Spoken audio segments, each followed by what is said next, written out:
And then what's your favorite type of grill? Like smoke, like the green egg, like your brother has, charcoal, Well, propane. we've only had one kind of grill, so I don't I really know, have much to compare it to. so limited. Especially since the last time we went to my brother's, he made pulled pork. That Yeah, was he didn't even barbecue. disappointing. I've had your brother's barbecue, and there's a I flavor can that barely remember it. It was so you long ago. get when you smoke something. Like he does that smoke. I know. Yeah, In an egg thing. really good.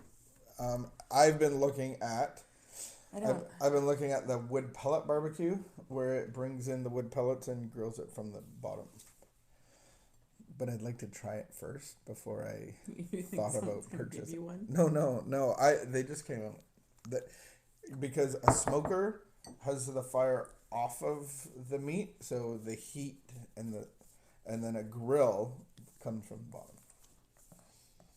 What is this? Stop moving my It coffee. feels like it's in my way. Stop moving my coffee. Stop moving. What's the date? The 24th. Yes. Detachment. Did we do detachment? There's 365 days. How many topics do you think there are? 365 and a quarter. No. Detachment doesn't come naturally for many of us, but once we realize the value of this recovery principle, we understand how vital detachment is. The following story illustrates how a woman came to understand detachment. The first time I practiced detachment was when I let go of my alcoholic husband.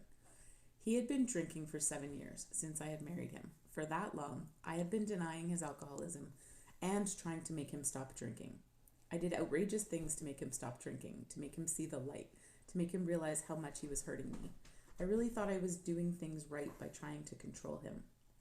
I wonder if she ever threw the keys over the fence in the dark. Or took all the money. One night I saw things clearly. I saw that my attempts to control him would never solve any problems. I also saw that my life was unmanageable and I couldn't make him do anything he didn't want to do. His alcoholism was controlling me, even though I wasn't drinking. I set him free to do as he chose. The truth is, he did as he pleased anyway. The things changed the night I detached. He could feel it, and so could I. When I set him free, I set myself free to live my own life. I've had to practice the principle of detachment many times since then. I've had to detach from unhealthy people and healthy people. It's never failed. Detachment works. Detachment is a gift. It will be given to us when we are ready for it. When we set the other person free, we are free. Today, wherever possible, I will detach in love. I remember before, I remember when I realized that I went to the bar with you and I didn't really want to, but I was going because I thought that I could get you to come home. You could be the last call of the bar. And I remember You realizing would guide me home to I safety. don't want to go out. Like, I have to work tomorrow. I have responsibilities. Like, I just don't feel like it. And it's not fun. And then I remember just deciding not to. And then, I mean, the truth was, if you wanted to keep drinking, you just kept drinking anyway. Like, you would drop me off and then you'd have some excuse to go and come 3 days later. So I realized I was exerting a lot of effort and not really getting the results that I wanted anyway, and I was making myself crazy. And so I remember I just didn't. And then I just slowly like stopped doing stuff like that, and it was a really weird feeling. And and I remember actually even saying to like the couple of friends that I had left, like, I know that I need to do something. I know that you're not wrong, but I know that like I can't do anything right now. Like, I can't change this right now, but when I'm ready, I'll be ready. I This is the first time that made sense where like what I heard, you're actually detaching from the alcoholic, not the person. Yeah. Because being alcoholic or drug addict, that's not,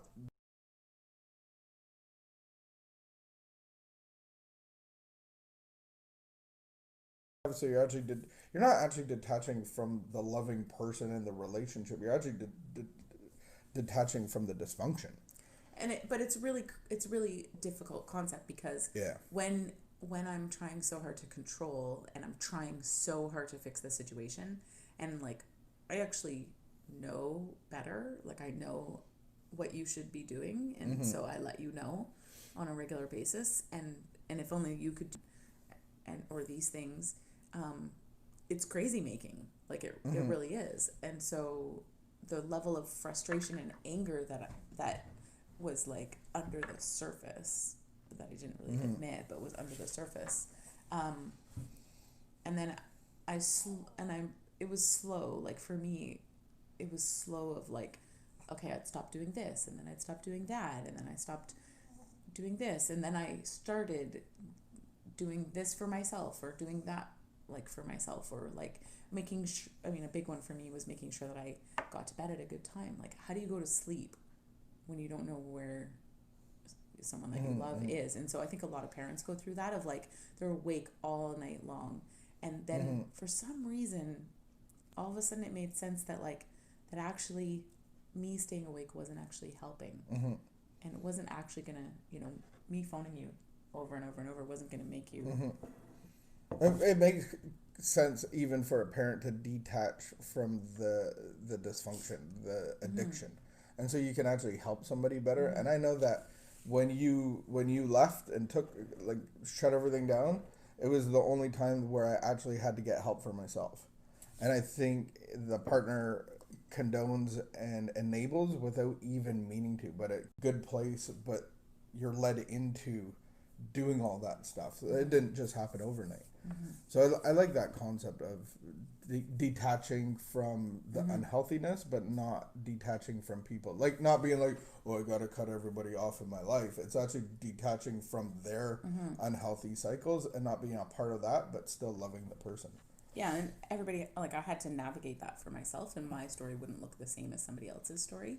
But for me, like, I know once I was sleeping at night, and I remember actually feeling like, this is so, I don't know if irresponsible is the right word, but like, how could I sleep? Like, he could be out there dying. How can I sleep? But I'm not helping. Like, I'm not actually impacting you or saving your life by being awake. I'm actually just making myself dysfunctional for the next day and for the kids. And so I started to sleep. And it's amazing what happens. And I remember going to my doctor and saying, you need to give me something. Who hasn't done that? But I wouldn't want to, like, I think people could hear it's like, this is behavioral, so I have to do this. But that's the thing, is where you're trapped just the same as mine. It's not really my choice to be like this. It's part of the progression of a disease. I hear what you're saying about behavioral, but we do every single day. We get up and we make choices about the things that we're going to do, which is behavioral.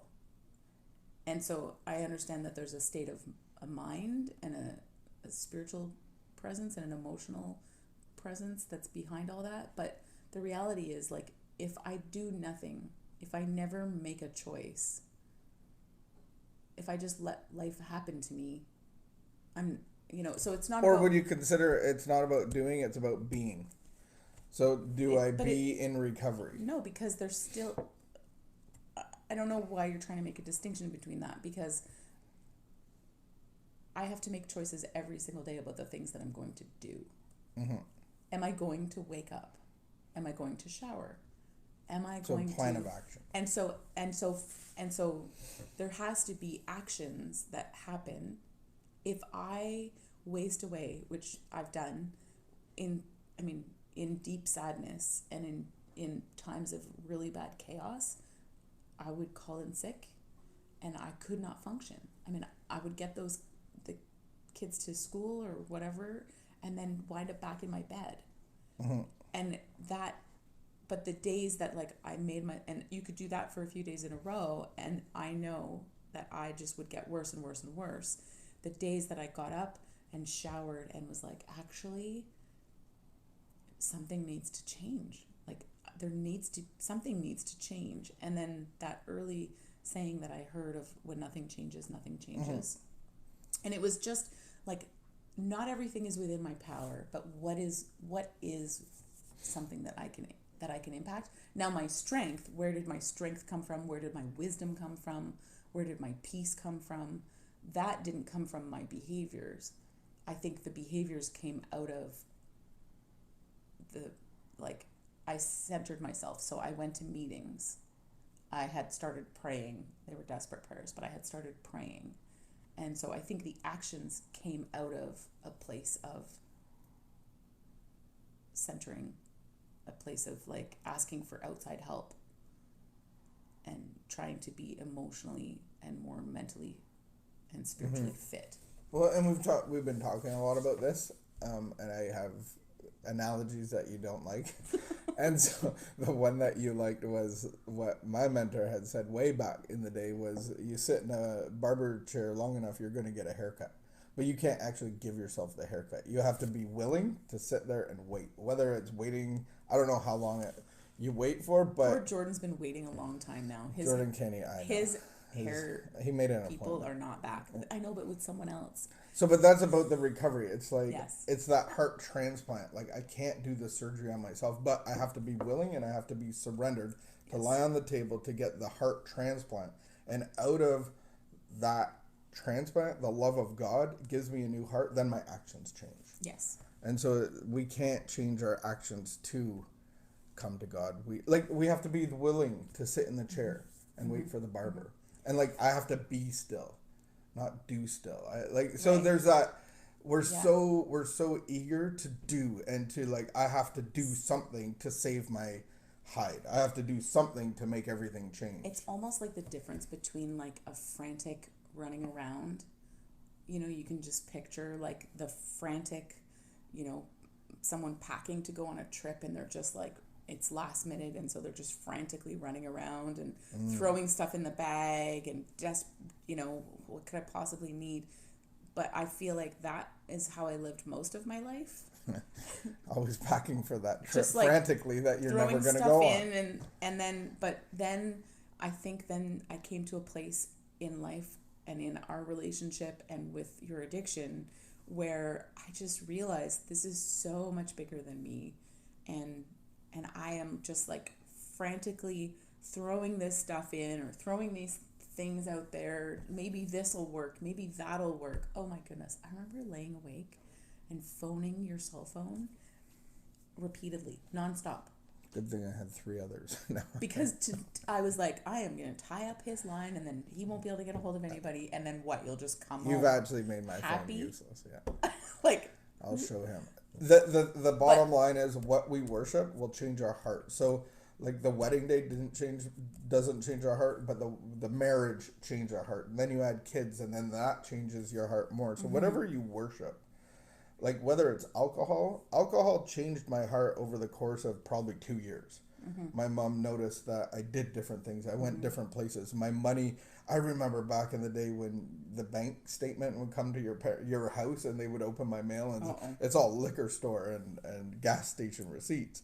And it's like whatever I worship, whatever I give my heart to, and alcohol was my solution. It gave me peace and quiet and ease and comfort, and then try to destroy it. So whatever we worship will change our actions. So we start to worship God, however you do that. No one really gave me a handbook on how to worship alcohol. I think we're born to worship.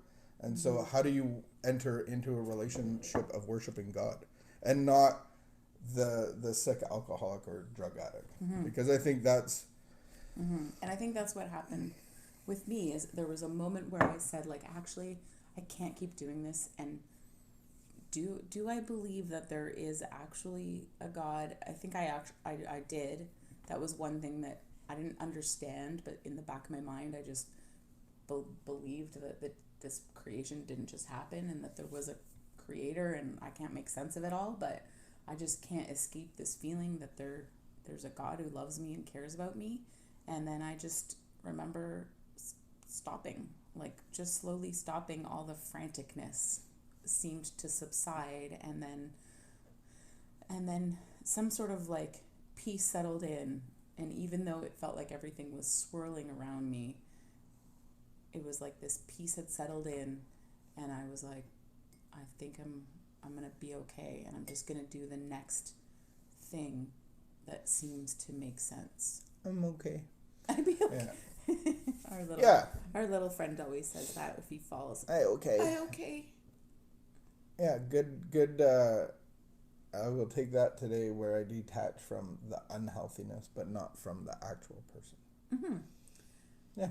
Because it's although that's a good place to leave it. I